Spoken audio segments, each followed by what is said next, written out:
Y porque en el río con...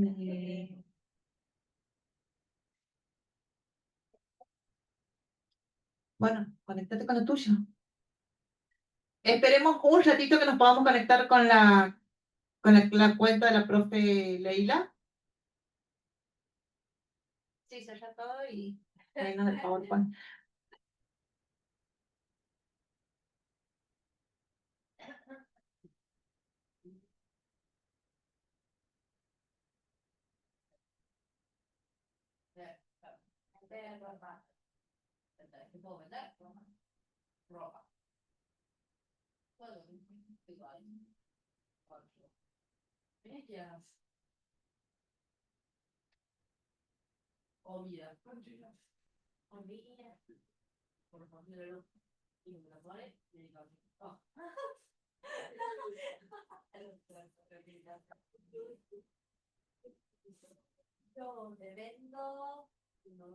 Sí, se escucha bien. Bueno, algunos recordatorios de nuevo. Se rinda el martes, de 8 a 9, Cátedra Andale, de 9 a 10, Cátedra Rodríguez de Marco. Va a haber un listado para que los que necesiten rendir en la facultad puedan rendir en gabinete. Y el sábado se va a habilitar el simulacro para que puedan practicar. Consejo, bajen el Cervantes, hagan el simulacro, no lo hagan el simulacro el martes, hagan el simulacro el lunes, por cualquier problema con el CEP, para que no pasemos nervios el día del examen, ¿sí? Bueno, entonces, en la unidad número 1 decíamos que veíamos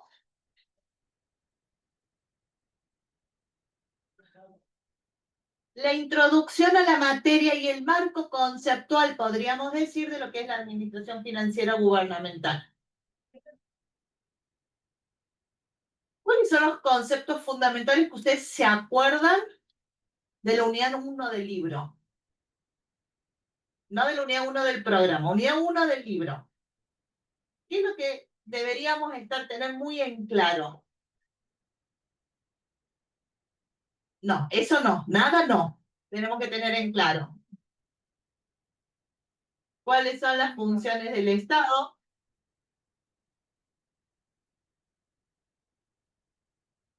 ¿Cuáles fueron los procesos de reforma del Estado?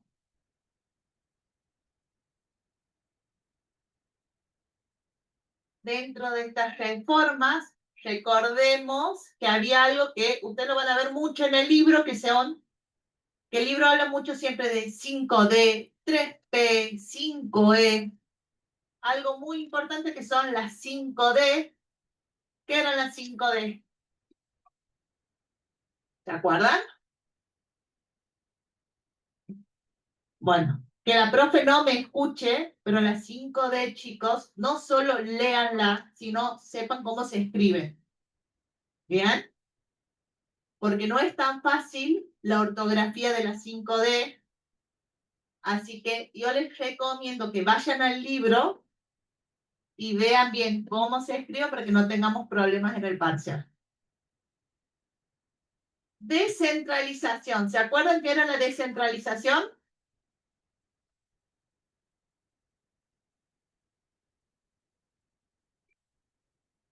Che, Ley, me parece que vamos a tener que pasar el parcial porque no sabes nada.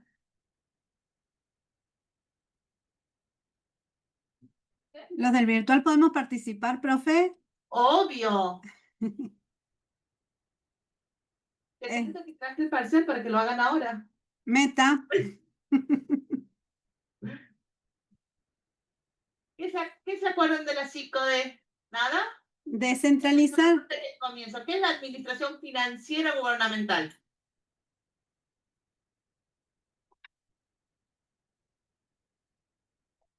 ¿Es una técnica? ¿Es un sistema? ¿Qué es?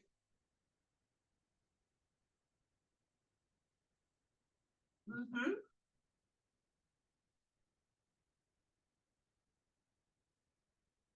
Bien, va a tener ciertos objetivos. ¿Cuáles son esos objetivos que tiene la administración financiera?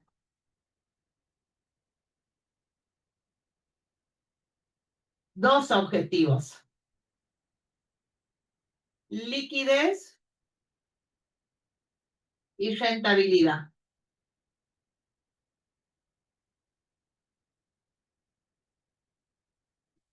Pero además tenemos, esta es administración financiera, que es un conjunto de herramientas de sistemas, tiene subsistemas. ¿Cuáles son los subsistemas?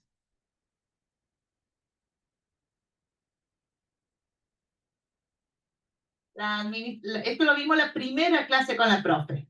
La administración financiera gubernamental tiene subsistemas. ¿Cuáles son esos subsistemas? Sistema de presupuesto. ¿Qué hacía el sistema de presupuesto? Cuantifica la planificación. Ustedes lo empezaron a ver ayer en la clase y el martes en la clase práctica y ayer en la clase teórica. Es el sistema que me va a asignar los recursos financieros para que yo pueda ejecutar ese plan de gobierno que tengo para este año. Después tengo el sistema contable, que es el último sistema que vamos a ver.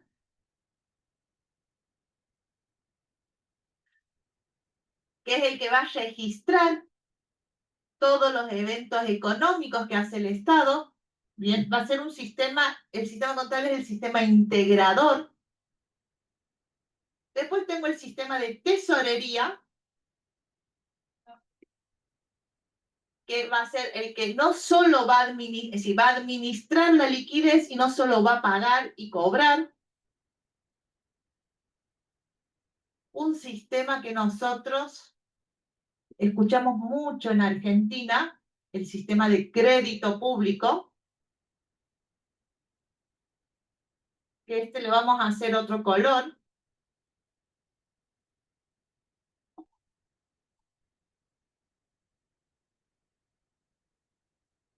Y ya vamos a ver por qué le voy a hacer una redonda de otro color. Y después tengo, todo esto está regulado. ¿Cuál es la ley que regula todos estos sistemas? Bien, la Ley de Administración Financiera Gubernamental. ¿Y cuál es el decreto reglamentario? Estoy pidiendo un montón. El 1344/07. ¿Bien? Estos están todos regulados en la ley y lo vamos a encontrar ahí. Pero después tenemos dos sistemas que se regularon muy tarde, o más tarde que la ley, que es el sistema de contrataciones y el sistema de gestión de bienes.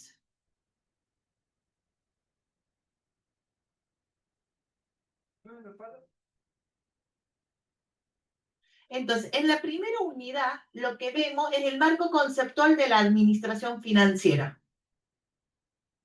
Contrataciones va a ser el que va a adquirir esos bienes y servicios, y el de gestión de bienes es el que termina inventariando o cómo voy a evaluar. Te voy a confesar que la profe no escucha el sistema que más odiaba y ahora el que más me gusta. Y se ríe porque es verdad. Y contratación es un sistema que tanto ustedes vayan a trabajar en el sector privado o en el sector público, de hoy hasta el día que se mueran lo van a escuchar, si son contadores. ¿Bien? Pero viene la unidad número 2, y en la unidad número 2, ¿qué vamos a ver? Vemos otro sistema, que es el sistema de control. Al final ni me estoy guiando de las filminas, ¿no? Bueno, me salieron caras, que están divinas. El sistema de control, ¿cuáles son los subsistemas del sistema de control? ¿Qué tipo de sistema de control tenemos? El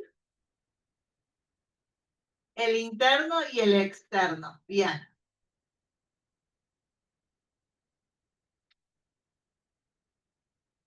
Los que están a distancia también pueden participar. ¿Y por qué marqué de azul crédito público? Porque hay un principio que se llama centralización normativa, ejecución descentralizada. Todos los sistemas tienen una ejecución descentralizada, pero un sistema, un órgano rector que dicta las normas en lo que se va a basar ese sistema. ¿Excepto cuál? crédito público. Crédito público es el único sistema que tiene ejecución centralizada y normatización centralizada. ¿Bien? Entonces tengo todos los sistemas con una ejecución descentralizada y una norma centralizada, excepto crédito público, que ambos están centralizados. ¿Bien? Ahora, ¿qué significa la ejecución descentralizada? ¿Qué entienden por ejecución descentralizada?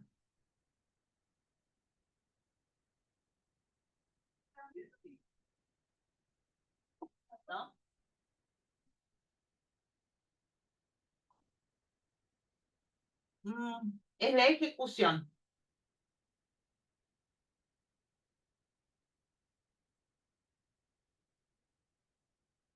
A ver, ¿quién me da un ejemplo?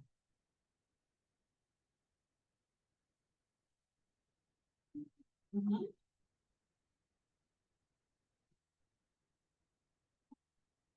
Bien.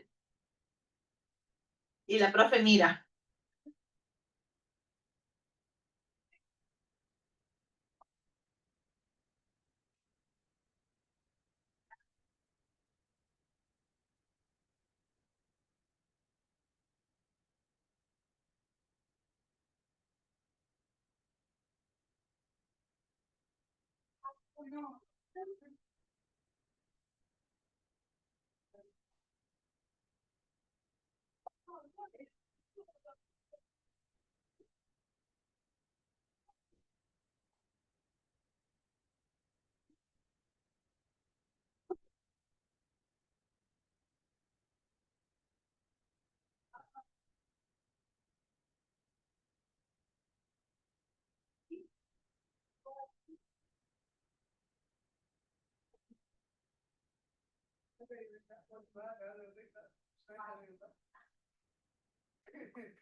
Tu área operativamente, ¿no? Eso, tengan en claro eso, pero asocien que ejecución es lo que hace el Poder Ejecutivo, para lo cual le pide autorizaciones normativas y demás a veces al Poder Legislativo, pero una vez que eso está aprobado en leyes, lo que dice la profesora es la implementación de eso va a requerir de otras normativas internas que se van a desarrollar, tal como ella dice, con un órgano central, que es el normativo, el órgano rector, que es el que hace reglas, hagan esas asociaciones. Ese órgano rector hace las reglas y las normas que luego los entes que van a ejecutar en las diferentes jurisdicciones y reparticiones van a respetar. ¿Para qué? Para seguir criterios homogéneos de gestión, de ejecución. Es decir, nadie puede ejecutar fondos que no tiene. Todos tienen que ver para hacer una compra si tienen el presupuesto aprobado, todos tienen que registrar las operaciones de un modo determinado que su órgano rector en la normativa interna le ha prescrito, a ese tipo de... Y como esto que decía la profe, vamos a... ¿Se escucha así? Ustedes van a ver, ya deben haber estudiado las definiciones de los sistemas, que están en la unidad número 4 del libro, y toda definición empieza, por ejemplo, presupuesto. Es el conjunto de órganos, principios, normas, procedimientos. ¿Ya? Y cada uno va a tener, bueno, presupuesto de planificación, tesorería. La norma es la norma que rige ese sistema. Está regido en la ley, en la 2456. Tiene una normativa propia como contratación y gestión de bienes. ¿Qué otra normativa me rige ese sistema? ¿Qué ley? ¿Qué resoluciones? Y las tienen que saber todas para el martes. No, mentira. Principio es la idea sustantiva de por qué, cuál es el fin de ese sistema. ¿Para qué existe el sistema de presupuesto? ¿Para qué existe el sistema de contabilidad? ¿Para qué existe el sistema de tesorería? Órganos tenemos. el órgano coordinador, los órganos rectores y los órganos ejecutores. El órgano coordinador es el que va a coordinar a distintos sistemas. Cuando el sistema de contrataciones quiera ejecutar, quiere ir a comprar algo, le tiene que preguntar al presupuesto si tiene presupuesto. Y presupuesto para habilitar que compre, le va a decir a tesorería, che, ¿cómo recaudamos? ¿Tenemos plata? Entonces, ese órgano coordinador, el que va a tener esa visión grande, como la profe aquí que nos mira a todos, ¿sí? Es el órgano coordinador. Después, cada sistema tiene su órgano rector. Presupuesto, Oficina Nacional de Presupuesto. Contabilidad, Contaduría General de la Nación. Tesorería, Tesorería General de la Nación. ¿Bien? Y después, como bien decía la profe, órganos ejecutores, que son los órganos que van a llevar a cabo la tarea. En este momento se está elaborando o terminando de elaborar el presupuesto del año 2026. Bien. ¿Ustedes se imaginan al ministro de Economía sentado haciendo él el presupuesto de toda la administración pública? No, ¿no? Bueno, entonces, ¿qué va a hacer? Cada servicio administrativo, cada SAP, va a elaborar el presupuesto y lo va a elevar al órgano rector para que consolide y vea a dónde va a acomodar los números, bajar, subir. ¿Bien? ¿Se entiende o no? Y los procedimientos son, bueno, ¿cómo voy a ir o cuáles son las herramientas, las técnicas que voy a utilizar para cada uno de los sistemas? ¿Bien? Entonces, si ustedes tienen claro, y esto es un consejo no para este parcial solamente, sino para los que vienen, estos 4 pilares de cada sistema, es como que van a entender el sistema en general. ¿Bien? Bueno, entonces, vamos a usar las filminas. Bien. Veíamos la definición de finanzas públicas, para qué servía las finanzas públicas, un recordatorio, distribución de ingresos, asignación de recursos, ¿ya? Pero algo muy importante que tenemos y que a ustedes no les gusta, uno y dos, son las visiones que tenemos del Estado. Es decir, ¿qué van a hacer estas visiones? Bueno, yo necesito un Estado más grande, un Estado más chiquito, ¿bien? Una visión clásica es un Estado mínimo. Después tenemos las visiones keynesianas que hacen un Estado más grande, con mayor intervención estatal, ¿bien? Y, y vamos a la REPSI, porque bueno, esto ya lo tendrían que haber visto. Y vos lo explicás mejor que yo. Claro. Y esta contadora y los economistas muchos no se llevan. Bueno, y por último, vamos a la reforma del Estado que veíamos las 5D. ¿Se acuerdan cuáles eran los principios liminares de la reforma? Bien. Hay 2 cosas que tenemos que tener en claro de las reformas. Que hubo distintos tipos de reformas y que tenemos principios liminares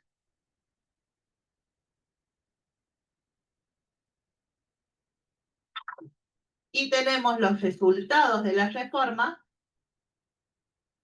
y tenemos las bases que son las 5D. Ahora volvemos a las 5D y al eje tiempo que pensemos. ¿Qué es la descentralización? ¿No? Ustedes son muy chiquitos, pero hace muchos años atrás, yo tampoco lo vi, existían escuelas nacionales, bien, existían, hoy todavía siguen existiendo hospitales, pero, por ejemplo, ¿se acuerdan del Carbó? ¿Vieron el Carbó? Era una escuela nacional. ¿Y qué se dice la descentralización? Buscaron llevar a un nivel inferior la ejecución de ciertas políticas, por ejemplo, educación, por ejemplo, salud, y descentralizaron la ejecución de las políticas y transfirieron fondos a los niveles inferiores de gobierno. ¿Bien? Por ejemplo, la educación y la salud hoy están en manos de las provincias. Y las provincias las descentralizaron en municipios y comunas en el caso de Córdoba. ¿Bien? Porque es más fácil que el gobierno, el nivel de gobierno que está más cerca de la necesidad, lo pueda resolver más fácil. ¿Bien? Claramente, trasladaron la responsabilidad, trasladaron más o menos los fondos. Más o menos.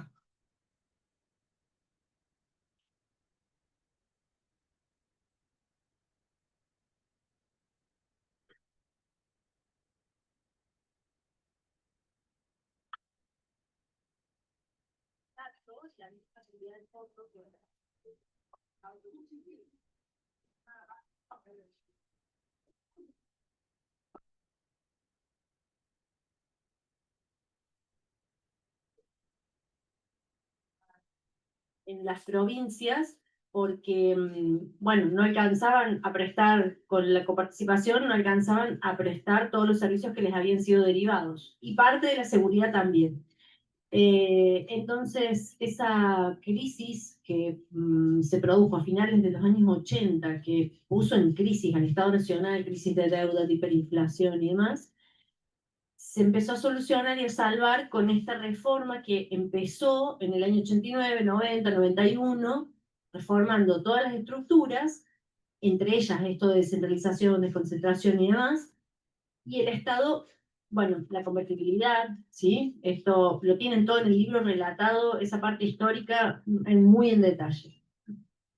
Entonces, lo que ocurrió es que el Estado Nacional por algunos años, más o menos entre el 91, desde la sanción de la ley de convertibilidad, las dos leyes de emergencia, la 23, 696 y 697, que sancionaron todo esto, la privatización, la descentralización de servicios, el stop a muchos contratos del Estado con empresas y con proveedores que se consideraban leoninos y demás, todo eso que dio por resultado que el Estado Nacional se aplicó mucho en función de ese principio que dijimos, ¿no? De subsidiariedad y sustituidariedad. En ese momento la reforma, los dos principios primordiales de la reforma eran: mire, lo que el Estado puede dejar de hacer y puede hacer el privado, sáqueselo de encima. Lo que temporariamente el Estado, no, perdón, el sector privado no puede hacer, tómelo, quédeselo, hasta que el sector privado pueda hacerlo. Con lo cual, le sacó una cantidad enorme al Estado de funciones, y entre ellas también esto de descentralización. Primero, se sacó lo que podía hacer el sector privado, y segundo, se sacó muy fuertemente lo que podían hacer los estados subnacionales, ¿sí? Bajo la teoría de que todos esos servicios, salud y seguridad, salud y educación, mientras más cercano esté la gestión con el destinatario, con el ciudadano al cual iban destinados esos servicios se iban a gestionar mucho más eficientemente. ¿Qué ocurrió? El Estado Nacional tuvo varios años de buen funcionamiento, hasta el año 95 más o menos. El Estado se alivianó un poco el déficit fiscal, no del todo, pero con la sanción de la reforma del estatuto, de los estatutos del Banco Central. El Banco Central dejó de tener déficit cuasi fiscal, porque toda la emisión monetaria iba a préstamo al Estado, y el Estado no se lo devolvía a una tasa de interés de mercado, etcétera, etcétera. Entonces, se aliviana el déficit fiscal, se aliviana el déficit cuasi fiscal, y en el año 95 el Estado Nacional decide que, además de hacer estos procesos de descentralización, va a continuar con los procesos de privatización, y en ese momento encara una reforma fuertísima, que ustedes la van a ver que tiene mucho impacto en los resultados, que ya no es ni la transferencia de servicios que entran en esos servicios que hemos visto que son como preferentes o meritorios, ¿no? Como la salud y la educación, vimos que eran bienes preferentes, ¿no? Que pueden ser prestados por el sector privado, pero son declarados de interés público, por lo tanto requieren la regulación del Estado. Pero estos bienes preferentes quedaban en esa frontera. Entonces era fácil declarar, decir, bueno, lo pasemos al sector privado y que el Estado Nacional se quede solo con el monitoreo o con la regulación de esos servicios. Pero en el 95 se avanza sobre un sistema muy importante que ya está menos claro que pueda ser gestionado eficientemente por el sector privado sin que haya una mercantilización de los fondos que se manejan ahí, porque si ustedes ven, son muy pocos países que han privatizado esa área y lo han hecho con resultados bastante positivos. ¿Qué es? ¿Qué reformas fuertes se hacen en el año 1996? O sea, se inicia en el 95, cuando el Estado dice, bueno, esta reforma está fantástica, está estupenda, dura 5 años, convertibilidad, descentralización, privatización. ¿Qué reforma gruesa, muy gruesa, se realiza en el 95-96? Que ustedes la han visto en otras materias, seguro. Han tenido laboral y previsional antes que esta materia, ¿verdad? Oh. Bueno, de la historia, no, tampoco, pero, ¿no? Bueno, el sistema previsional. Sí. Bueno, pero espera, primero expliquemos qué es el sistema previsional. El sistema previsional lo vamos a ver en el presupuesto como una de las variables. Ayer cuando el profe les explicaba lo de los clasificadores, lo vamos a ver, y esto presten mucha atención, inclusive cuando vayan a las páginas de la oficina de presupuesto, cuando vean presupuestos ejecutados y demás, vean cuál es el gasto de mayor peso en el presupuesto nacional. ¿Qué se les ocurre que es?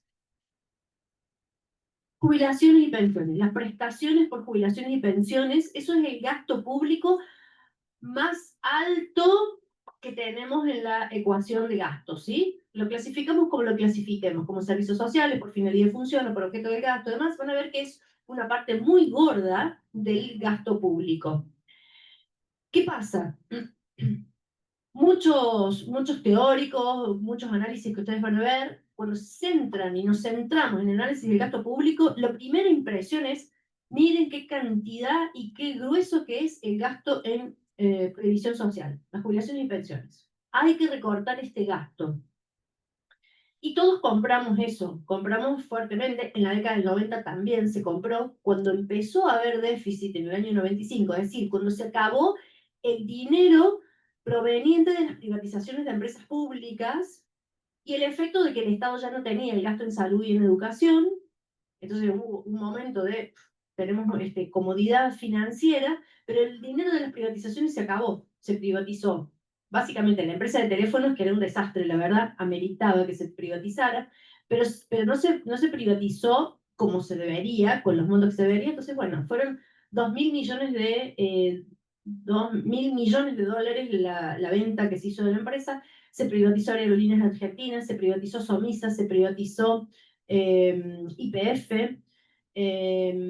bueno, las que a ustedes les suenan y que existen hoy. Después un montón de ferrocarriles argentinos. Se privatizó los ramales que eran productivos para toda la exportación de materias primas de la zona agropecuaria. Se privatizó el ramal Rosario Bahía Blanca, se privatizó el otro, el que venía del más así, que no me acuerdo cómo se llama, pero eran los que eran rentables. Los que no eran rentables se cerraron y dejaron a todas las provincias y los pueblos del norte sin servicios de ferrocarril, ¿no? Avión o tren, perdón, o colectivos. El problema es que avión o colectivo para la población está bien, pero para las producciones eso fue un golpe bastante fuerte. Bueno, ¿qué pasó? Esas privatizaciones dieron un oxígeno para el Estado vivió de esos fondos y entonces había superávit. Entonces parecía que estaba todo bien y en el 95 dice, la otra cosa que nos está generando problemas, o sea, porque esos fondos se acabaron y empezó de nuevo el déficit. Cuando empezó de nuevo el déficit, dijeron, a ver, ¿a qué recurrimos? ¿Qué otra cosa podemos vender? No quedaba nada por vender y lo único que quedaba por vender es decir, sacarnos de encima esto de las jubilaciones y pensiones. Y entonces se privatizó todo el sistema de previsión social. Y todos los fondos, porque, claro, uno ve la película y van a ver que del total de la torta, como ayer les mostraba el profe, la torta completa de gasto, más o menos un 45, vamos a ponerle un 50%, la mitad del total del gasto público, es jubilación y pensiones. Entonces decía, todo este montón, no puede ser, o sea, es mucho, hay que achicar esto. Se lo mandemos al sector privado a un régimen de capitalización, como si fuesen bancos, y Las personas van poniendo sus aportes ahí y cuando se jubilen que se las vean con las AFJP que hicieron con ese dinero, más o menos así.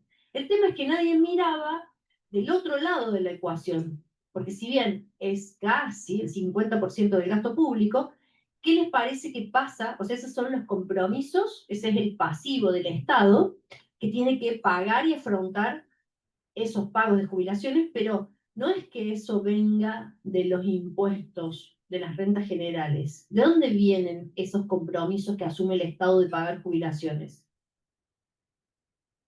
De los aportes y contribuciones de la seguridad social, que si vamos a la torta igual de recursos, nos vamos a encontrar con que los recursos provenientes de aportes y contribuciones también son casi el 50% de los recursos. Entonces es un sistema que está calzado, tiene sus ingresos y tiene sus egresos. De hecho, en muchos periodos, y dependiendo cómo está la ecuación de trabajo en blanco y entonces la cantidad de aportes y contribuciones, cómo están los niveles de expectativa de vida cuando la gente empieza a vivir más y hay más demanda de pagar esas jubilaciones, etc., hay épocas en las que ese sistema tiene superávit.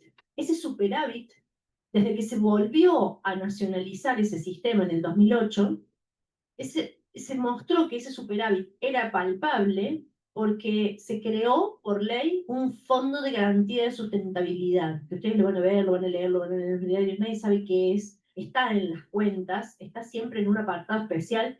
Ese fondo de garantía de sustentabilidad se creó para que no ocurriera lo que ocurrió en el siglo pasado, en la década del 50, cuando había superávit, porque hay un momento en el que entran más recursos de los que salen, y entonces necesito garantizar que esos recursos tengan y tengan un destino y una inversión bien pensada y estratégicamente destinada para que cuando la ecuación se dé vuelta y haya más compromisos de pagar y menos ingresos por estas cuestiones estacionales y que estudien muy bien los actuarios, estudian la expectativa de vida, la población económicamente activa, las edades, la expectativa de vida, y entonces es una ecuación que oscila mucho. Eso tiene expertos que la estudian. Entonces, lo que hace ese Fondo de Garantía y Sustentabilidad dice, estos recursos son del sistema previsional, que es un sistema endógeno que produce recursos y produce gastos. Los cuidemos para que cuando haga falta, ese Fondo de Garantía y Sustentabilidad haya tenido una rentabilidad, haya preservado su poder adquisitivo. ¿Qué ocurrió? Todo esto va oscilando en el tiempo. El sistema era público, en el 96 se privatiza, en el 2008, 10 años después, se vuelve a nacionalizar porque no funcionaba, o sea, porque ya después les vamos a contar en detalle, tienen ustedes un historial ahí en estos primeros capítulos, pero se los cuento, ya que un jueves a la siesta está divertido hablar de estos temas. Lo que ocurrió en el año 96 es que se decidió que ese gasto era mucho y que entonces íbamos a privatizar el sistema previsional para dejar de tener ese gasto. ¿Y qué ocurrió? ¿Qué piensan ustedes que ocurrió? ¿Nos sacamos ese gasto de encima?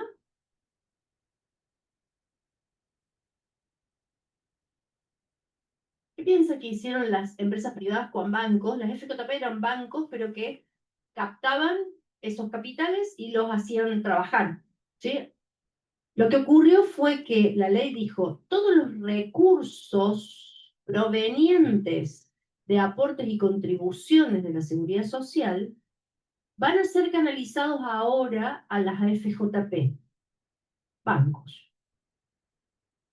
Pero las prestaciones, que son compromisos asumidos, el gasto público, 50%, asumidos por el Estado hace 3 décadas atrás, porque esos jubilados que estaban ahí en el 96 y al que había que pagarle las jubilaciones, habían aportado, hecho sus aportes y contribuciones hace 30 años atrás. Entonces, ese dinero había entrado al Estado en el pasado y pim pam pum, no había fondo porque se manejaba con criterio de caja en vez de hacer un fondo de garantía. Y lo que ocurrió es que las AFJP se llevaron todo el dinero de los aportes, que son casi el 20% de la masa que entra en aportes y contribuciones. El Estado se quedó solo con las contribuciones y con el compromiso de pagar todas esas jubilaciones igualmente, las que estaban pendientes. Las achicaron por una ley la misma ley de emergencia, dijo, se congelan las jubilaciones, se las redujimos, ¿lo habéis dicho? A la mínima expresión, lo más bajo posible, porque nos quedamos con la mitad casi de los recursos. ¿Y qué creen que pasó con las cuentas fiscales? Eso fue una solución para las cuentas fiscales, o sea, porque el argumento era solucionemos el problema fiscal que empezó a ser de nuevo déficit en el 96. ¿Dónde recortamos? Acá, recortemos este gasto. Pero recortamos los recursos, o sea, esto es como para que vean ustedes los niveles de inteligencia que a veces manejan las decisiones del Estado, ¿no?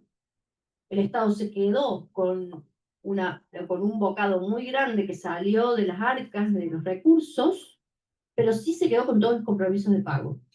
Año 96, 97, el ajuste requiere, o sea, una vez que se privatizó, salió por ley la privatización del sistema previsional, 96, 97, 98, el déficit fiscal empezó a ser una bomba de tiempo. Y entonces, ¿qué había que hacer? Ajustar más. Había más déficit, entonces había que achicar más gastos, otros gastos, reducir, reducir, reducir, tanto que hasta en el 1929, 2000, 2001, asume un nuevo gobierno, ¿sí? Esto llega así a fuerza de parches, leyes. Ustedes van a ver que hay un montón de leyes de responsabilidad fiscal.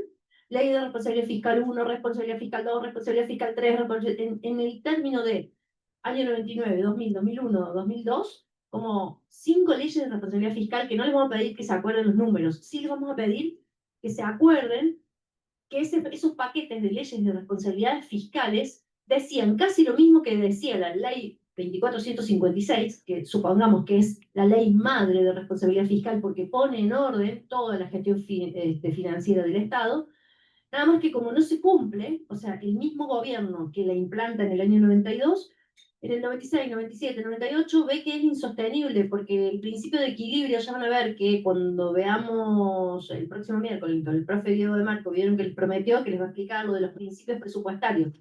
Bueno, un principio, y ya lo vimos en el que tiene que rendir ahora. Dentro de los 5 principios de la reforma liminar está el de equilibrio de las cuentas públicas. ¿Se acuerdan que vimos que era equilibrio, un equilibrio razonable y demás? Pero se lo proponía en sí misma.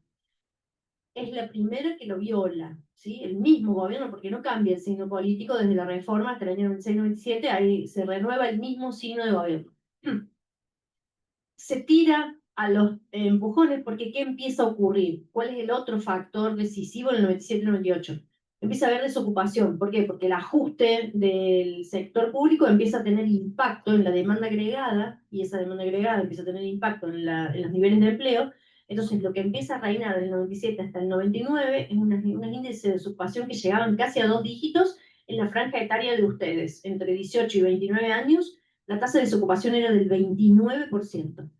Se tira, se tira, se tira, la reforma se estira hasta el 99, hay cambio de signo político, y por supuesto, el otro signo político que gana argumentando de que la reforma de los años 90 no daba para más, que había que modificar y salir de la convertibilidad, salir y volver atrás en muchos procesos, en muchas cosas, pero lo que ocurre es que al asumir ese gobierno dice, sí, pero no, hay cosas que no las vamos a tocar. La convertibilidad no la vamos a tocar. Esto no lo vamos a tocar. Algunas cosas no se tocan. Vamos a seguir así 2 años más. Entonces sigue el déficit, más leyes de responsabilidad fiscal, forzando el déficit, mantener el equilibrio de las cuentas públicas y demás, sin salir de la convertibilidad, hasta que en el año 2001, ahí sí ustedes vieron películas, vieron algo, no, ni por película. ¿No saben qué pasó en el 2001? Sí, profe, el corralito. El corralito, el corralito. ¿Por qué? Porque todo esto, todos estos juegos van teniendo impacto. O sea, lo que ocurre a fines del 2001 es que las reservas empiezan a ser negativas. ¿Por qué? Porque, bueno, vuelve a haber déficit fiscal, emisión monetaria, capturación, se empieza a mezclar la política fiscal con la monetaria y la cambiaria. Y entonces lo que no hay es divisas. Los bancos, las FJP, todo el sector financiero va acumulando dólares y los va sacando del sistema, a cualquier lado, pero los saca del sistema, con lo cual no están en el Banco Central. Cuando las divisas salen del sistema, no están en el Banco Central. Y cuando la gente empieza a intuir o a percibir de que los dólares no están, empieza la corrida bancaria, ¿sí? La corrida bancaria, corralito, explosión y devaluación de 400% en 24 horas. A eso es a lo que por ahí hacemos un poco de referencia, en el libro está explicado como un resultado de las reformas. Hay un apartado a finales del capítulo 4 que explica, yo se los he contado en estos 15 minutos así como gráficamente, perdonen si los atosigamos, pero esto es como la evolución de esos 4 capítulos, cómo se gesta la reforma, hace un repaso y acá hemos tomado estos años de la reforma, pero bueno, venimos viendo cómo evolucionan los distintos tipos de Estado a través de la historia, de las etapas históricas, desde la creación del Estado, desde 1853, Constitución Nacional, hasta esta nueva reforma del 94, nos saltamos una reforma constitucional muy importante que es del año 1949, que al que le interese revise, busque en Wikipedia, en la inteligencia artificial, pregúntele sobre qué era la constitución del año 49, perdón, 1949, era una constitución de avanzada que por supuesto los gobiernos militares del 55 y los siguientes, el otro también nunca vuelve esa constitución del 49. Sí. Pero sí, en los años 90, a raíz de la crisis de endeudamiento de los 80, la salida del gobierno militar, dice, bueno, esta economía está en crisis, todo lo que ocurre entre el 83 y el 89 es fallido desde el punto de vista económico, había que recuperar un montón de cuestiones sociales, entonces la economía queda relegada y a fines de los 80, o sea, en el 89, por allí, estalla una crisis parecida a la del 2000. Esto es recurrente, cada 10 años más o menos, de ahí los ciclos de Kondratiev, que van a ver los ciclos cortos, los ciclos largos, no, los de Kondratiev son 50 años, pero después está la teoría de los ciclos cortos, ¿no? Que las economías tienen auge, crisis, caída, se recuperan nuevamente y demás. La nuestra con particularidades, por eso la estudiamos un poquito, estudiamos mucho lo de los 90, porque eso tuvo cosas buenas que perduraron hasta hoy, que es esto, la ley 2456 y todo lo que luego se fue recuperando. Pero no hay que dejar de mirar la faz o la faceta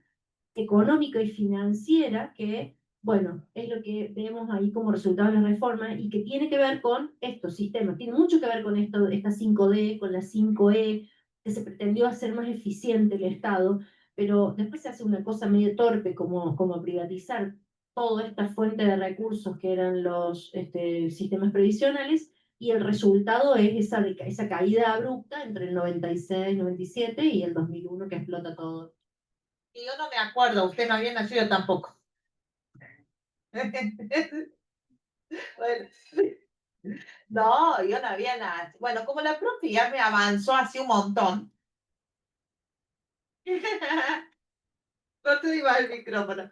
Bueno, ya hablaste de todas las privatizaciones, de todas las 5D, las digamos, se eliminan todos si se desmonopoliza, que es, bueno, que todo lo que eran, lo que se podía tener competencia, pueda tener competencia, se desregula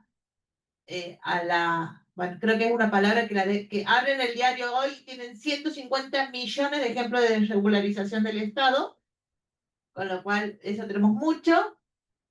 Se descentraliza, se desautarquiza, ¿bien? Y creo que me escuchó digitalización, porque estaba hablando de digital, pero no es una 5D. Profe, Sí, profe, sería mucha molestia que nos explique desautarquización, porfa. desautarquización. Bueno, la desautarquización es de los colegios. Sí, autárquicos. Claro, empezaron a ver todos los entes autárquicos, sí, del presupuesto.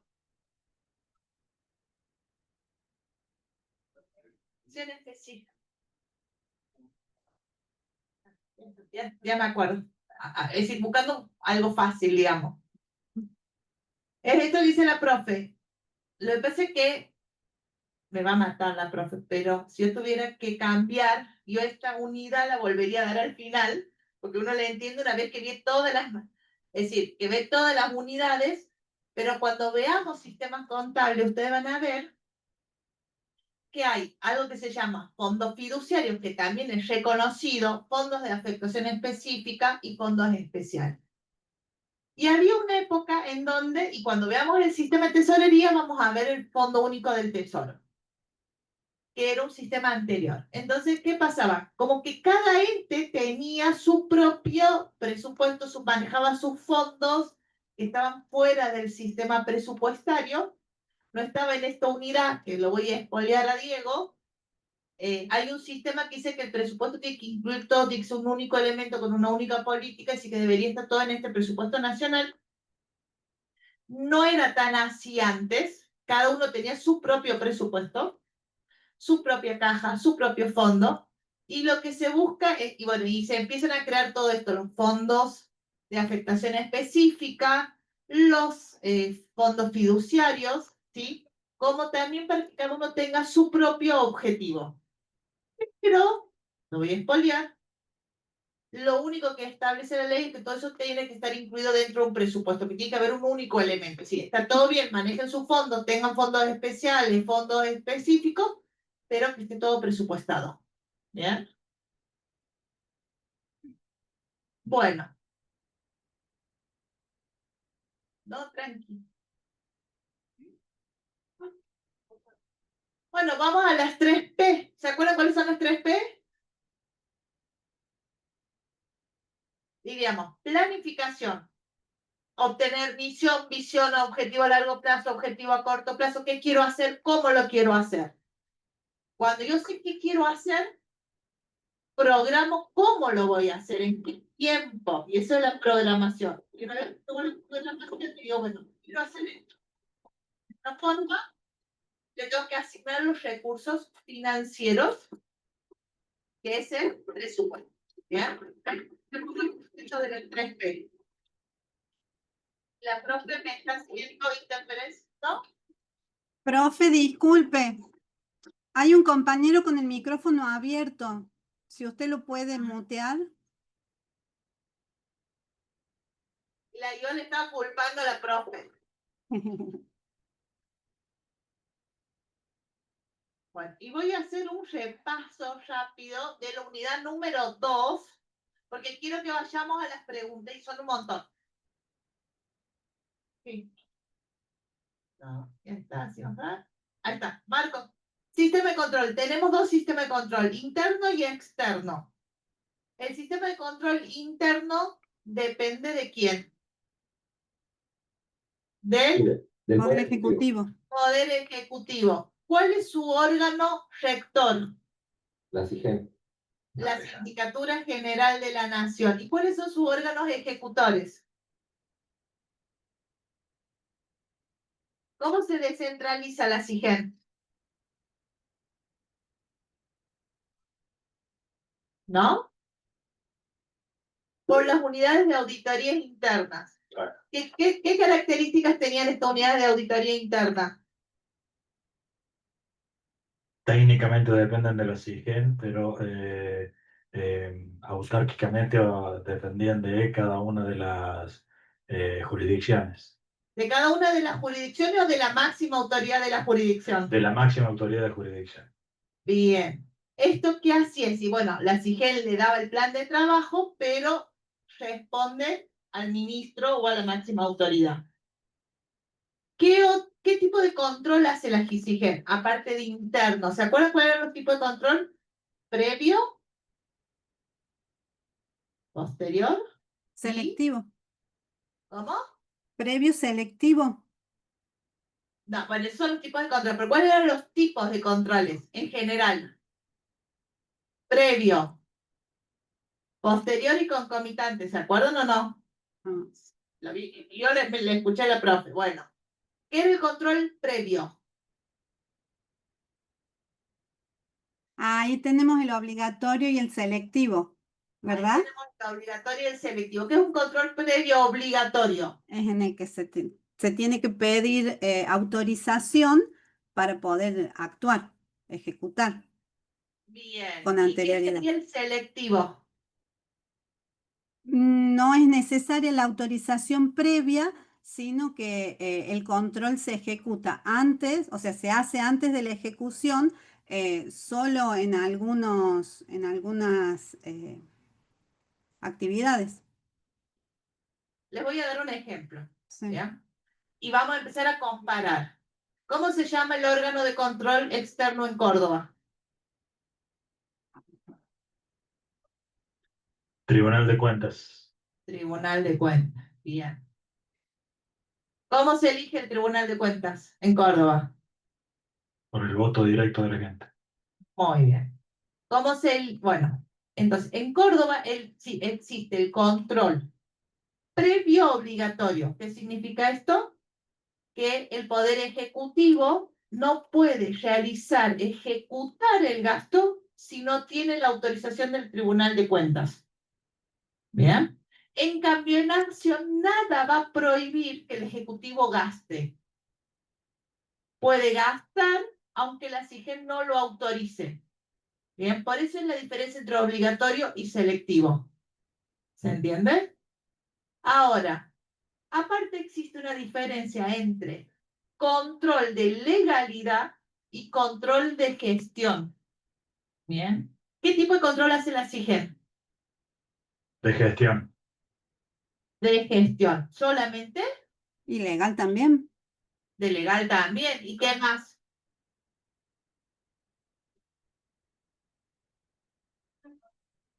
Es un control integral integrado, ¿sí? Y ese es uno de los principios de la reforma. Lo que me garantiza a mí el sistema de control es que no solo hago un control de legalidad, che, el papelito este está bien, tiene todo el decreto, se cumplió con todos los procedimientos, sino también evaluar la gestión. Por eso uno de los principios liminares de la reforma es el control integral e integrado de todos los actos de gobierno. Pero aparte, vos corregime ley, ¿no? Otro de los principios liminares, y por eso ustedes muchas veces, que la profe no me escuche y que no quede grabado, ustedes empiezan a leer el libro y dicen, ay, repite 80 veces el profe las era esto. Y no es que repite, sino que va integrando los conceptos. Yo pasé la unidad número 2 y estoy volviendo a la 1. Entonces ustedes tienen que estudiar cíclicamente esta materia. Cuando ustedes vean en la unidad número 2 y vean qué tipo de control hace AGEN y qué control hace SIGEN, vuelvan a la unidad 1 a ver los principios liminares y van a encontrar esta correlación, ¿sí? Con el principio de integral integrado de los actos de gobierno. Otro de los principios liminares de la reforma es que existe una visión sistémica. ¿Qué significa esto? Que todos los sistemas se relacionan entre sí y que existe una retroalimentación. Si yo quiero, como recién les decía, necesito hacer una compra, lo primero que tengo que preguntar es si tengo presupuesto. Si tengo presupuesto, tengo que preguntar si tengo plata. Y si tengo plata y estaría todo bien, tengo que preguntar, che, ¿qué tipo de control tengo? ¿Hay algún tipo de control para este acto? ¿O lo puedo ejecutar como yo quiero? Y después de eso tengo que ver, bueno, ¿cómo lo voy a inventariar? ¿Qué tipo de procedimiento voy a hacer? Entonces, todos los sistemas se interrelacionan entre sí. Pero, ¿por qué le tengo que preguntar presupuesto a tesorería? Che, tengo plata, tengo recursos, recaudé. Lo van a ver en la última unidad, cuando vean contabilidad. Porque otro de los principios es, debo mantener el equilibrio. Es decir, los ingresos deben ser igual a los gastos. Existe sujeción irrestricta al equilibrio. ¿Bien? Pero que también lo van a ver cuando veamos crédito público, que hay un artículo por ahí que dice que yo no puedo pedir crédito para cualquier cosa, sino que siempre voy a pedir crédito para inversión. Entonces, todas las unidades de la materia están relacionadas y por esto hablamos de una visión sistémica porque los sistemas están relacionados. ¿Bien? Pero aparte, hay otro principio que es la aplicación de las técnicas de administración privada al sector público. Dice, bueno, profe, pero usted dijo que íbamos a hablar de la unidad 2, ¿por qué? Porque cuando el control empiece a ser en este nuevo tipo de control, este nuevo control integral, aplican nuevas herramientas de control, como por ejemplo en el control interno, aplica el informe COSO, hace informes sobre, bueno, a ver si están ¿De agua? Hace una revisión de los procedimientos de control interno de cada organismo. La Auditoría General de la Nación hace distintos tipos de auditoría. ¿Bien? ¿Se entiende o no? ¿Hice mucho lío? Le quise copiar a la profe y no me salió, me parece. Bueno, ¿les parece que vayamos, no sé qué hora es y cuál? Vamos viendo las preguntas y vamos repasando los conceptos, así veamos las preguntas.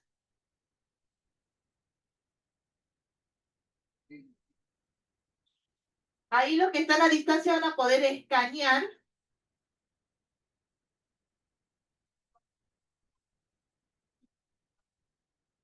Y ustedes les pasé la hojita por ahí. ¿Todos tienen el QR que pasé? ¿Quién tiene las hojitas de QR? Allá. ¿Vuelve alguna para adelante? O si ya tú la podés poner desde ahí. Ay, había 3 hojitas. Sean generosos, devuelvan una.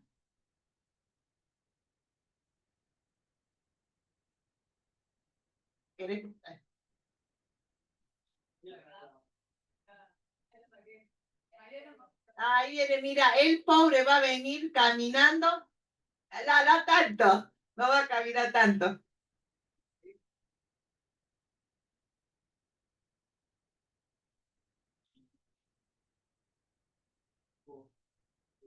Ahí está. Ahora sí. Bueno. No, esta se había impreso 3. ¿Cómo venimos con las clases? ¿Le viene gustando? ¿Sí? Bueno. ¿Qué busqué con estas preguntas? De no hacer las típicas preguntas teóricas, sino ayudarlos a pensar un poquito. ¿Bien? Con ejemplos prácticos. Y vamos a la primera pregunta. ¿Ya escanearon los chicos de distancia el QR? Sí, profe. Sí, profe. Bueno, pueden ir contestando si quieren.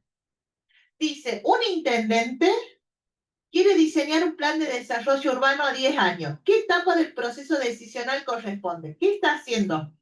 ¿Está presupuestando? Planificación. ¿Cuál? Planificación, profe. Perfecto, está realizando la planificación porque ahí va a establecer objetivo, misión, visión. Vamos a la segunda pregunta. Pregunta, ¿cuál sería la programación en este ejemplo? ¿Cómo sería la programación? Si el diseño del plan es la planificación y la programación, ¿qué sería? Bien, las distintas actividades que voy a llevar a cabo. ¿Y el presupuesto? ¿Cuáles van a ser los recursos que voy a utilizar para este plan? Y cuáles son los gastos que voy a tener. Bien. Si la Tesorería de la Nación autoriza pagos a proveedores, pero la contaduría no registra esos movimientos, ¿qué afecta? ¿La asignación de recursos, la visión sistémica, el equilibrio o el proceso de programación? ¿Qué estaría violando si contabilidad lo pide registrar? ¿La visión sistémica? La visión sistémica, perfecto. 3. ¿Les viene gustando las preguntas? ¿Sí? Un gobierno provincial decide endeudarse para financiar la construcción de hospitales. ¿A qué subsistema corresponde esta operación? El crédito público. Bien, ¿y cuál es la característica del sistema de crédito público? La centralización normativa y ejecutiva. ¿Y ejecución? Centralizada.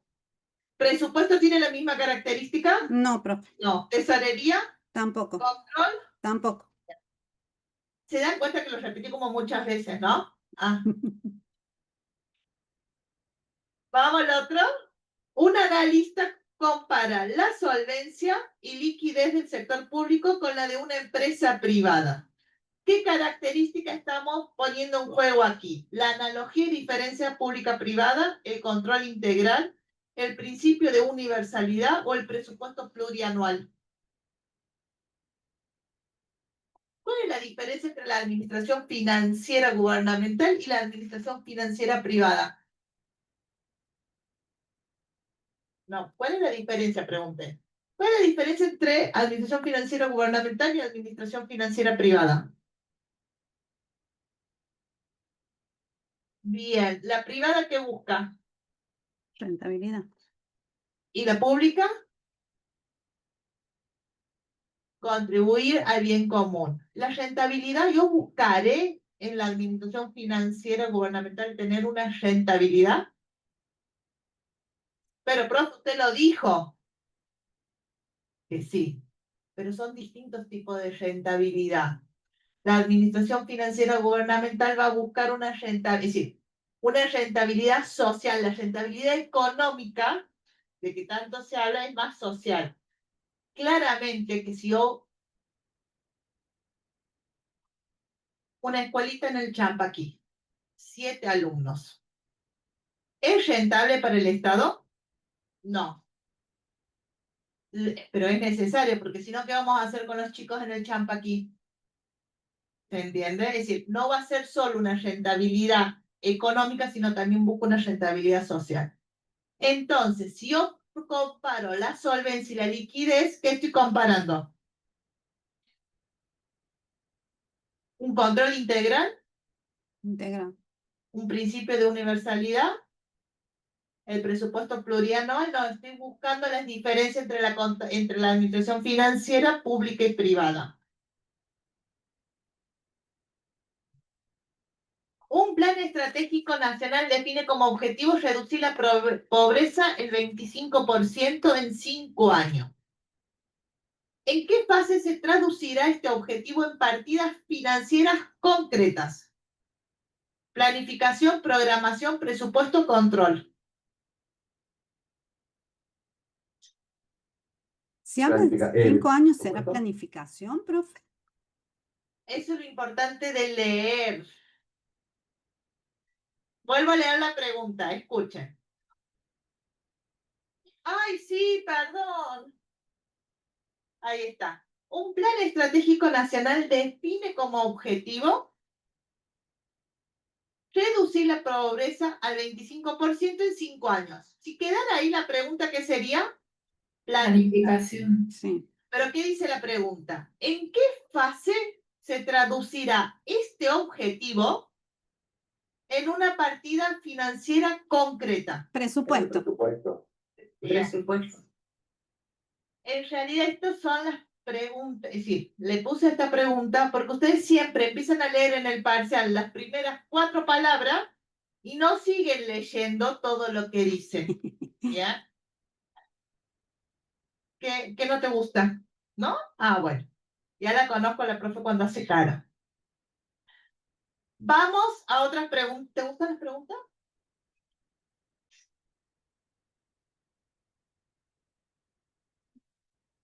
Es posible. ¿Cuál de las siguientes afirmaciones describe mejor la diferencia entre SIGEN y... Ahora entramos a control, entre SIGEN y AGN. ¿Ambos son órganos dependientes del Poder Ejecutivo? La SIGEN es el órgano rector del control interno, mientras que la AGN ejerce el control externo.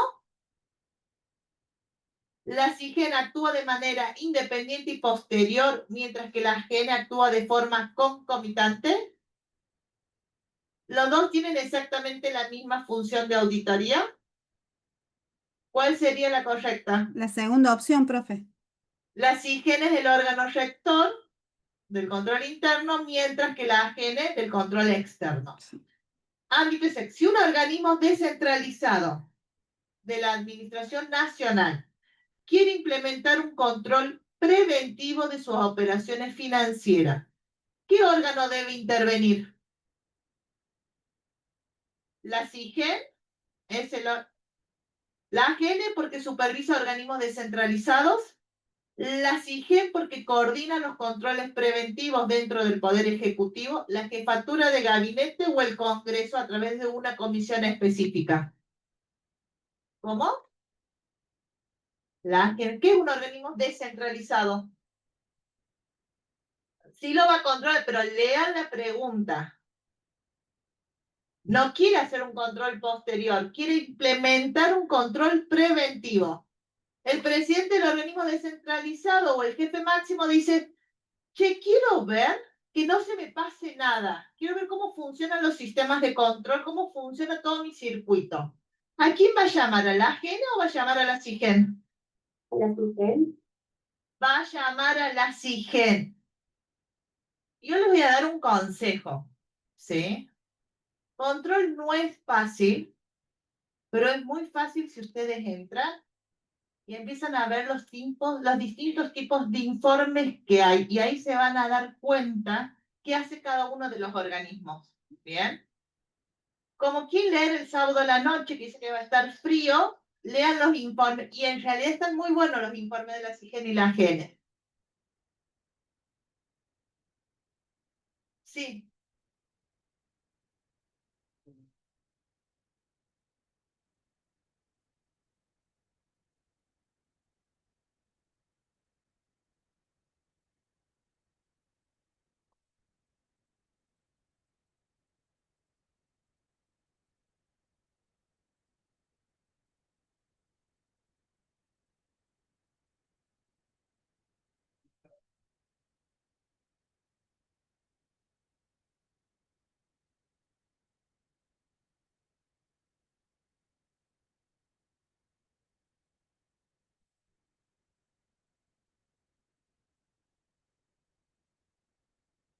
Que me espoliaste una.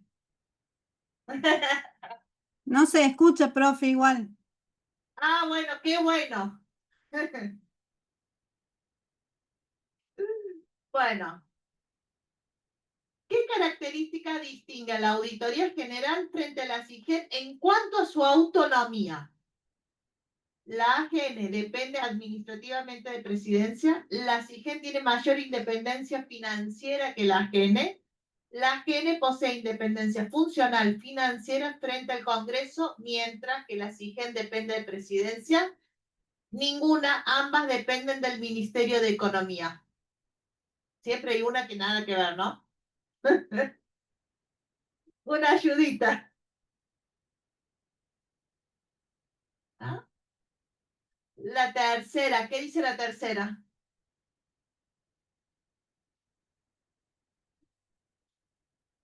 ¿Qué significará eso? Independencia financiera.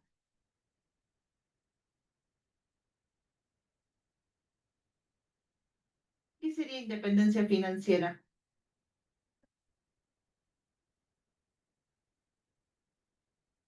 Yo tengo 25 años, ¿sí? Y vivo sola. Y mi mamá me manda la plata. ¿Tengo independencia financiera? Y si trabajas y manejas mi propio dinero, ¿y que entonces qué es independencia financiera? La gente tiene sus propios recursos. Si tiene presupuesto distinto, en cambio la SIGEN, no. ¿Ya?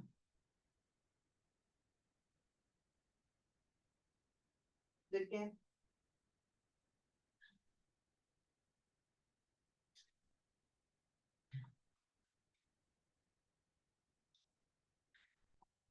No, y la tercera no, porque no me voy a casar para que no me manejen el presupuesto. La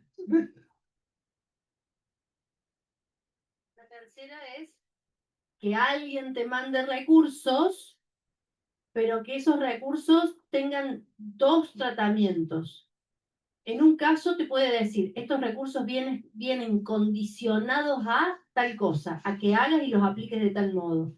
Y en otro dice, va el paquetito cerrado, vos decidí cómo lo distribuís. Eso es una cosa intermedia. Vamos a ver que algunos organismos descentralizados o la universidad, por ejemplo, tienen una cosa intermedia que no es ni independencia ni total autarquía, sino que es una cosa que se llama autonomía universitaria, por ejemplo. Sí que es la decisión, la capacidad de decidir cómo aplicar esos recursos, ¿sí? Que es una intermedia. Los recursos vienen de afuera, pero hay autonomía de decisión del cómo. Porque van a ver a lo largo de la materia que está la palabra independencia, autonomía y autarquía. Tienen que aprender a entender qué significan esas cosas en términos administrativos públicos y en términos financieros. Para su vida también, ¿sí? Porque una cosa es que reciban un dinero condicionado a hacer algo o con libertad de decidir ustedes qué hacen con ese dinero, ¿sí? Es una figura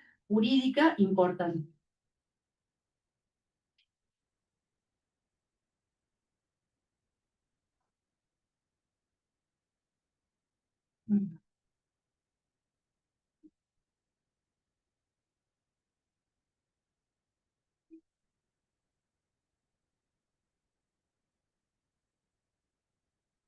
Cómo asignarlos, pero son intangibles, nadie se los puede sacar, o sea, están por ley y nadie se los puede tocar y tiene capacidad para decidir cómo aplicarlos, porque si no, si viniesen con la asignación, o sea, vienen del recurso del presupuesto nacional y le dijeran, esto lo puede usar solo para auditar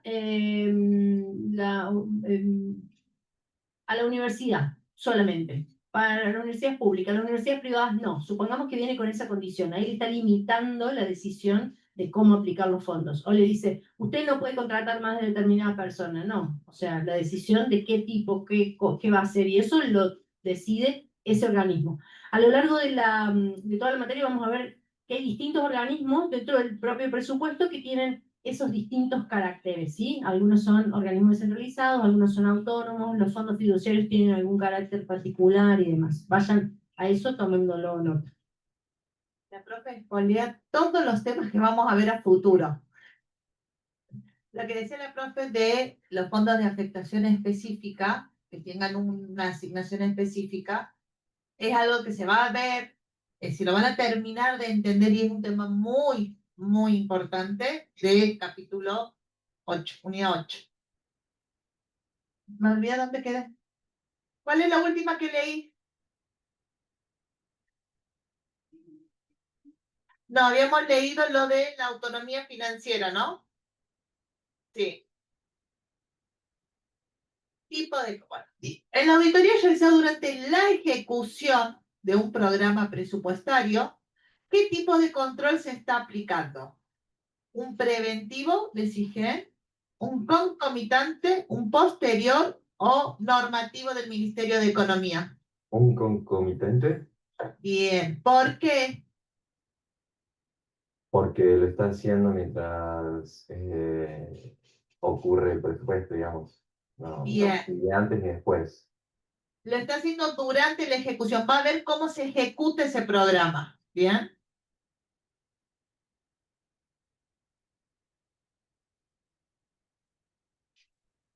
Claro, claro, ahí.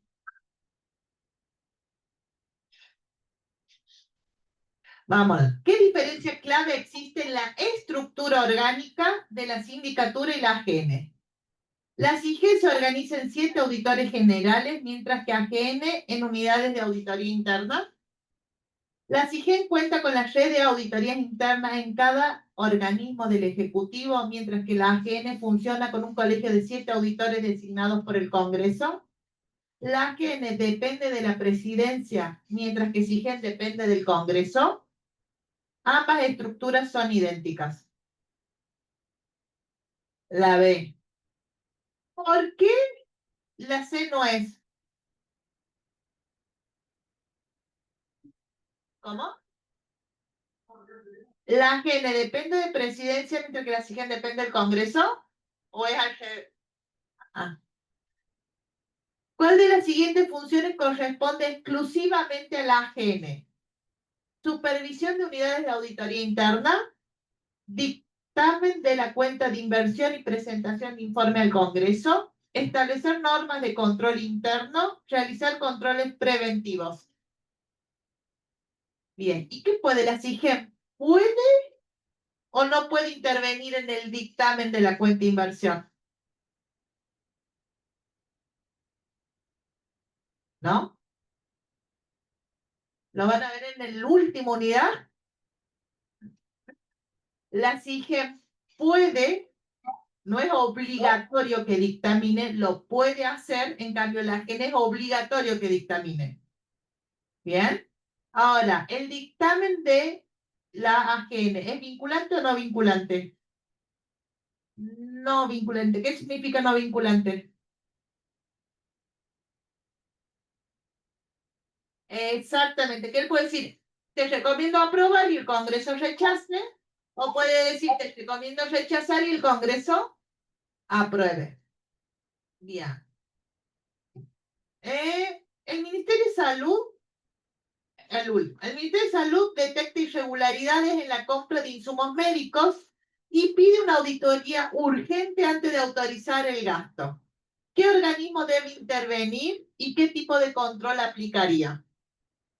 AGN, control posterior, SIGEN, control preventivo, Congreso, control político, Corte Suprema de Justicia. No, tratemos de no llegar a esa. ¿Cuál? La SIGEN contra... ¿Por qué? Porque lo que quiere hacer es evitar seguir las normas antes de autorizar, estar todo tranquilo, que va a estar todo bien. Sigue siendo control interno. Vamos a la última. Si se busca garantizar que los funcionarios sean responsables y la gestión pública transparente, ¿a qué principio del sistema contable de control hacemos referencia? Al control concomitante, a la responsabilidad de los funcionarios y publicidad de la gestión, al control judicial o a la evaluación de la rentabilidad patrimonial.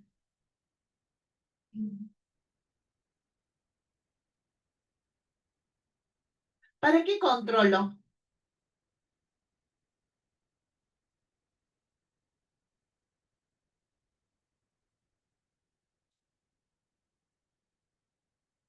La profe dijo recién, la gente, yo le dije, vayan y lean los informes porque a mí me gusta leerlos. Y la profe dijo, vayan y véanlo. ¿Bien? ¿Qué está haciendo la gente? Está publicitando los actos de gobierno. Es una de las funciones, ¿bien? Pero aparte, ¿qué más hace? ¿Nadie trabaja en el Estado? ¿Nadie trabaja en el Estado? ¿No? Bien, sí. Lo primero que le van a decir el día que ustedes pongan un pie en el Estado es, todos tienen responsabilidad funcional. Con lo cual, sí, ¿quién dice que tengo responsabilidad? El órgano de control interno y externo. Es decir, ¿cuál es la diferencia entre el Tribunal de Cuentas y la Auditoría General de la Nación? A nivel de, hay algo que dijo la profe en una clase, que aparte de cómo se eligen, de cómo se conforman, del tipo de control, hay algo así que fue como importante que dijo la profe y que le encanta tomar en los finales. La AGN juzga, hace juicio de responsabilidad y el Tribunal de Cuentas, sí. Entonces, los intenté llevar. Se busca garantizar que los funcionarios sean responsables y la gestión pública transparente. ¿Cuál es el principio del sistema de control que estoy yendo? Responsabilidad de los funcionarios y publicidad de la gestión. ¿Vean? Bueno. Al cierre del ejercicio financiero, el Congreso necesita conocer si la cuenta de inversión refleja de manera razonable el uso de los recursos. ¿Qué órgano interviene en el dictamen? Ya ni tendrían que mirarlo. La AGN.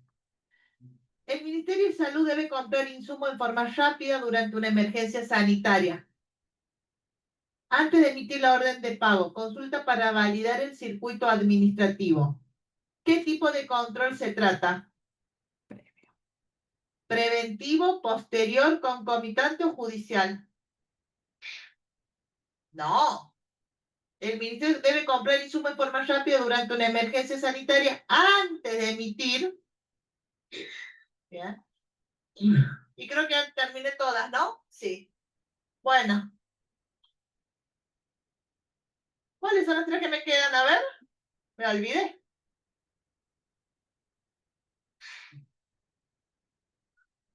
Ay, esas no las tenían que leer.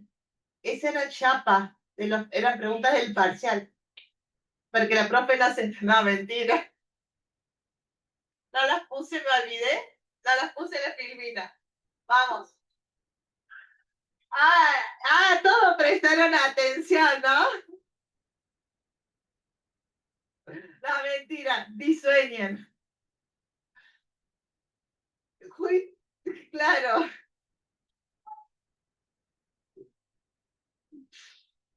Bueno, el Congreso solicitó un informe para determinar si los... No, en un momento dudé, porque estaba controlando varias cosas y dije, no, me habré mandado un moco. No, no me mandé ningún moco. El Congreso solicitó...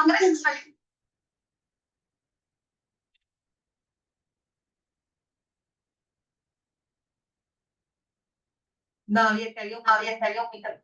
El Congreso solicitó... Para cómo que tengo a voz. Ahí está. El Congreso solicita un informe para determinar si los recursos destinados a un plan de ayuda alimentaria llegaron efectivamente a la población objetivo. ¿Qué organismo lo realiza? ¿La CIGEN, la AGN, el Ministerio de Desarrollo Social o el Consejo Federal de Inversión? Bien, la AGN. Mientras se ejecuta un plan de ¿el Congreso le puede pedir algo a la CIGEN? ¿Que haga una auditoría? Sí. Y no les voy a hacer una pregunta complicada. Después les hago la pregunta complicada. Mientras se ejecuta un plan de infraestructura, se solicita verificar la correcta imputación contable de los gastos en tiempo real. ¿Qué tipo de control corresponde? ¿Concomitante, posterior, preventivo, político? Muy bien. Y última, me queda una más, ¿no? Un intendente presenta la rendición. ¿Esa? Un intendente presenta la rendición de los fondos nacionales transferidos por obra pública. La verificación de legalidad y razonabilidad contable se efectúa a través de, y esta era la pregunta complicada, SIGEN, AGN, Ministerio del Interior, Tribunal de Cuentas de la Provincia, ¿El Tribunal de Cuentas, profe? de la provincia. Ah, no, porque es el intendente. A ver, porque después van a decir que la profe miente. Sí, el Tribunal de Cuentas lo hace, pero lo hace por orden de la AGN, porque está en la red federal, pero en realidad ¿de quién es competencia? De la AGN. Por las dudas salgan informes. ¿Vieron lo que hablaban las profes de los fondos de afectación específica? Bueno, en Córdoba el Tribunal de Cuentas tiene un fondo que hace auditorías tanto a municipios, pero también participa de la red federal del control, en donde, para que la AGN no tenga que mandar a auditar a Córdoba y a los distintos, digamos, distintos municipios y comunas, los fondos nacionales, el propio tribunal con una orden de la AGN y con un checklist y con un informe de AGN y con los pasos que le pide AGN, audita los fondos a los municipios, pero no lo hace el tribunal, lo hace a favor de la AGN, digamos. ¿Ya? ¿Se entendió? ¿Dudas? Bueno, mira, me voy re bien con el tiempo. Entonces, ¿qué es lo importante? Que entiendan cómo está conformada la administración financiera gubernamental, los distintos sistemas, los principios liminares de la reforma, es decir, la estructura, esto que hablamos, órganos, principios, normas, procedimientos, las distintas visiones que hay del Estado y cómo interactúan en la dimensión del Estado, las reformas del Estado, ¿ya? Esto es la primera unidad. En la segunda unidad, los distintos tipos de control que tenemos, qué hace cada uno de los tipos de control, qué hace la SIGEN, qué hace la AGN, cuáles son los principios del control interno, ¿bien? Esta doble dependencia que hablábamos que tienen las auditorías internas. Y ahora les voy a decir dos choice que hay en el parcial. Ah,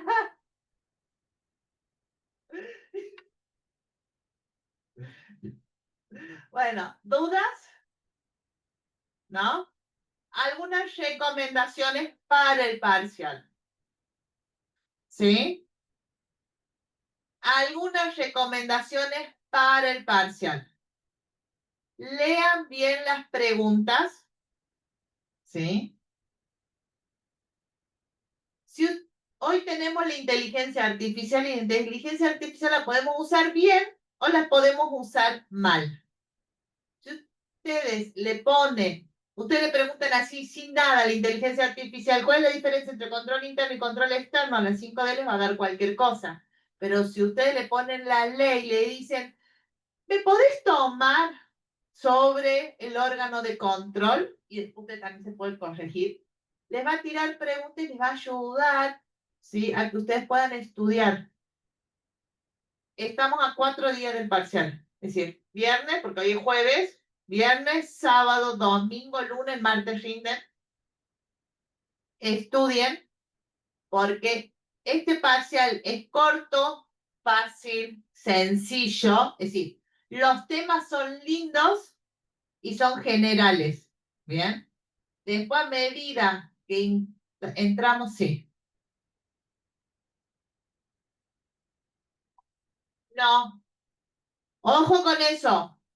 Claro, el parcial es secuencial, que significa no se puede volver para atrás. Por eso es importante que lean bien cada pregunta. Bien. También se puede... Voy a... Solo una cosa para que no cometan errores, los mismos errores que cometieron algunos. Si el compañero que vive en Mendiolaza tiene la misma pregunta que usted, no significa que está en el mismo orden. Les aclaro ya. ¿Bien? Con lo cual, es secuencial. Son preguntas aleatorias. No solo cómo aparecen en el parcial, sino también cómo se alteran las preguntas. ¿Bien? Y si tienen que estar conectados al Meet, generalmente si como usan SER, el Meet desde el celular y el parcial desde la compu. Pueden venir a rendir aquí, pero se van a tener que anotar en una lista. Se tienen que loguear, por favor, se tienen que loguear con la cuenta de la universidad. Es decir, consejo, o tienen el Chrome de la universidad, porque si no, no pueden entrar a la sala Meet. Deben ingresar o al Chrome de la universidad, ¿sí? O incógnito para que no haya problemas. El formulario de asistencia también se firma con la cuenta institucional, ¿bien? Porque tenemos que garantizar que sean ustedes. Tienen que tener micrófonos, pueden tener micrófonos bajos, digamos, o apagados, pero cámaras prendidas. Y parlantes abiertos. ¿Ya? ¿Alguna otra pregunta? Es decir, pueden ustedes bajar el volumen para no escuchar el ruido, pero el micrófono tiene que estar prendido. Bien. ¿Algo más? ¿Alguna duda? Ya puedo... Profe, una consulta. Sí, Yo llegué un poco tarde a esta clase. Quería saber si las clases van a estar en el aula virtual o no están grabadas. escuchen. El horario de consulta para el parcial es el lunes a las 6 de la tarde, solo virtual. ¿Bien? ¿Sí consulta en distancia? Hola, sí, quería saber si las clases de hoy están grabadas y lo van a subir en el aula virtual o ya no. Sí, chicos, fíjense, todos vieron que hay una pestaña en el aula virtual que se llama Grabación 2025. Ahí estoy subiendo los videos. No hoy, seguro, o esta noche capaz que suba la clase del martes, la clase de ayer y la de hoy si está terminada de grabar todo bien. ¿Sí? Muchas gracias. De nada. ¿Alguna otra duda? Profe, ¿me escucha? Sí, te escucho. En el tema del práctico de control, no hay ejercicios que sean numéricos en práctico que vimos, ¿verdad? El práctico de control es el que vimos más lo que acabamos de repasar hoy. El que vieron el primer práctico y hoy repasamos, pero van a ser así, son opciones, digamos. ¿Eso te referís? El parcial es que Sí, se ve sí, como a eso. múltiple choice. Perdón, María del Carmen. Sí, consultaba que si el parcial va a ser todo múltiple choice. Son múltiple choice, verdadero, falso y closet. Gracias, profe. El simulador del parcial está disponible hasta 1 hora antes que empiece el parcial. No, llévenselo. Se lo regalo, sí. O tírenla, digamos. ¿Qué más? ¿Qué otra pregunta?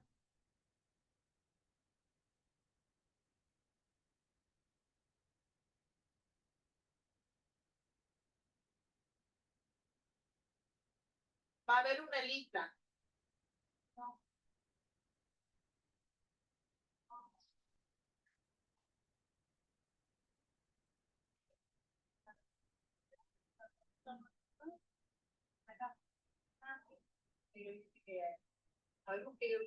El 1.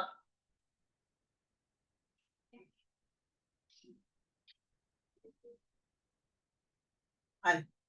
¿De qué cátedra sos? Vale, entonces a las 8.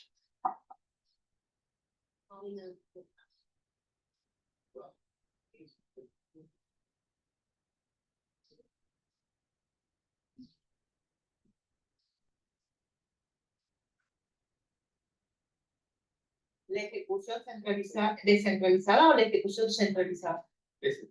Ese concepto de normativa centralizada o centralizada y disposición centralizada, su idea al principio implica que algún órgano está coordinado a toda la organización administrativa, es decir, ese órgano rector que rige cada sistema, esa palabrita rector, regir, normar, ¿qué hace? Dicta manuales de procedimientos, normativas internas, directivas, hace formularios, plantillas, proforma, establece los procesos. Entonces, ¿qué hace?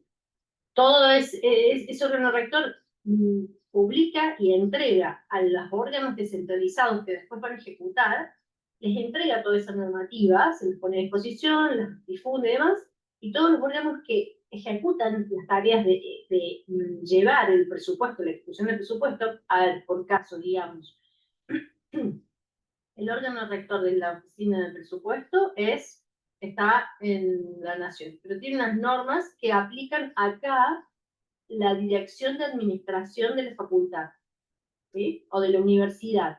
Entonces, la universidad no puede ejecutar y contabilizar como se le da la gana usando métodos contables de la contabilidad privada, no. Todas las normas, los planes de cuenta, los clasificadores, la forma en la que contabiliza y hace las planillas de ejecución presupuestaria, todo eso responde o cumple con esa normatización que hace el órgano rector.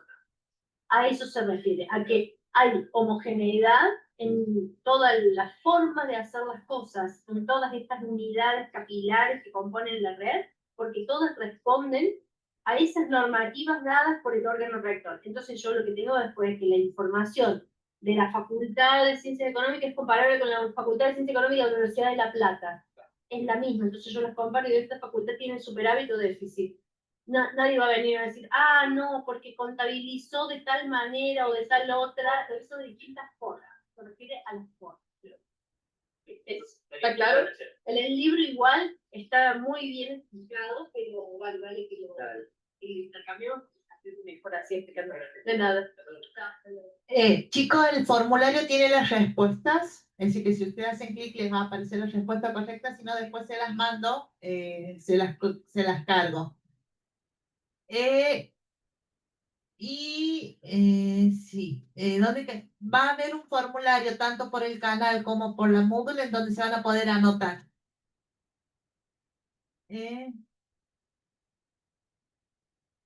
Si no tengo cámara ni computadora, es un impedimento para... Sí, sí, vas a tener que venir a rendir en la facultad. Tomás, sí, tenés que venir a rendir a la facu si no tenés cámara y micrófono. Profe, una Profe. consulta. Ponele que yo hago el parcial y ponele que en el medio del parcial se me apaga la luz, hubo un corte. ¿Qué se hace en ese caso? Te volvés a conectar y retomás el parcial en donde estabas. Se resetea, pero te guarda hasta donde estabas. Si es que estás dentro del tiempo todavía de rendir. Si en el momento en que se te corta la luz y después vuelve, se te acabó el tiempo, eso no tenemos forma de recuperar. Es decir, siempre y cuando estés en el tiempo. Ahora sí, consejo, si tenés, que se te corta mucho la luz y, bueno, anotate para venir a rendir a la facu. Profe, ¿cuándo van a subir el instructivo para bajar el SEB en los compu? ¿Cuándo vamos a subir el instructivo? Calculo que el sábado. A más tardar. Bueno, gracias, profe. Yo era para saber si no me anda la compu para cargarme en la lista para ir a rendir el facu. Ah, para probar el SEB. Claro, yo no lo tengo en la El compu. lunes les vamos a dar plazo para que se anoten en la planilla para rendir en la facu. Ah, bueno, gracias, profe. Igualmente vamos a tratar de habilitar el simulacro lo antes posible, apenas terminemos de hacer algunas configuraciones. Gracias. De nada. No, Fabiana. La comisión de Rodríguez rinde a las 21, la de la profe rinde a las 20. ¿Alguna otra duda?